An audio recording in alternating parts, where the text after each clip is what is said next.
Welcome everyone, my name is Brendan Snyder. Thank you for joining me.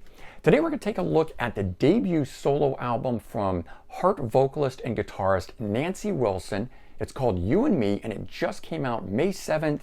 So brand new debut solo album from Nancy. We're going to take a look at that. It's really good.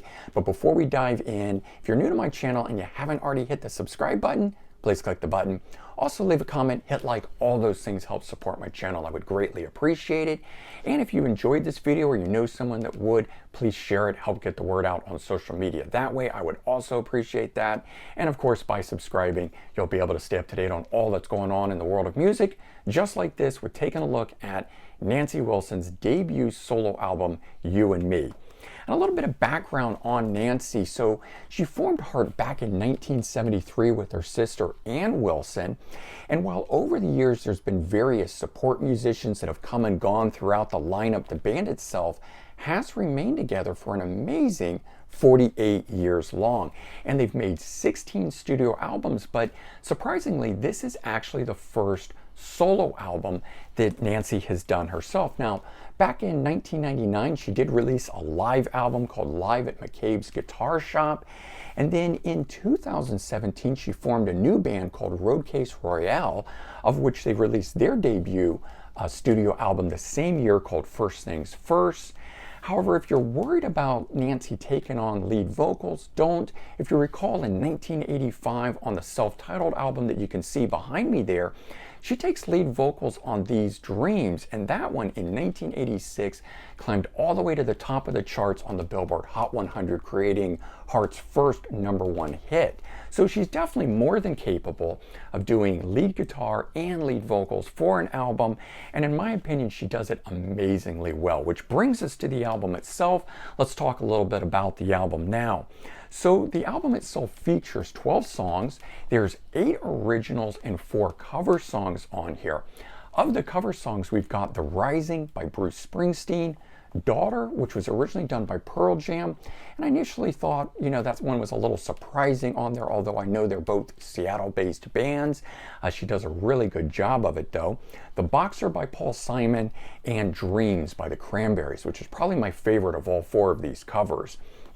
And so as I was saying, I wasn't initially sure of the covers themselves, but that feeling quickly dissipated as soon as I heard them.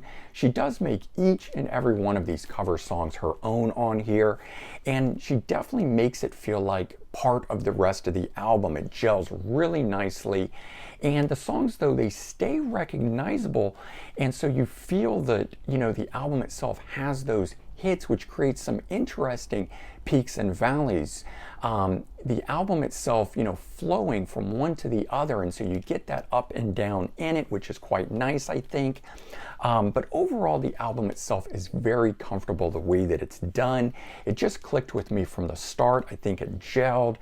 And though while the material on here, though, is different than, what she does in her day job with Heart, it does harken back to some of the acoustic-based 70s style Heart material.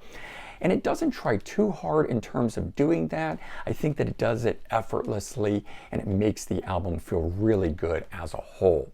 So let's talk about some of the songs now on here, the ones that stood out to me. I've got 3 of these to cover, starting with the first track, You and Me.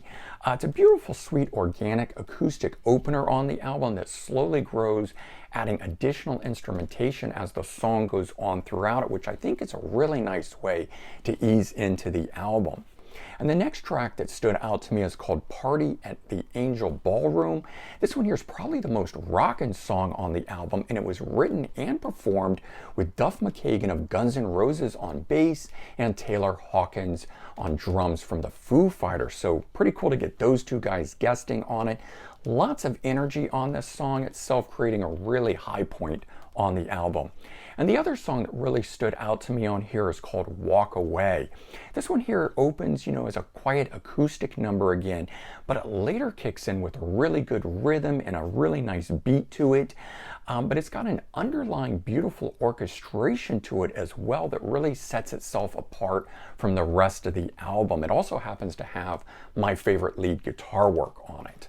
All right, let's take a look at the album. I think it's a really nice package. I like the way it's done. Great picture there of Nancy on the front in a nice flamboyant outfit. Then we got the backside here with the track listing. Incidentally, the last song on here is called For Edward, and it's a tribute to Eddie Van Halen, and it's an instrumental number done really well. There's a cool inside shot as well. And then the CD itself is just in the backside here, and it slides out like such.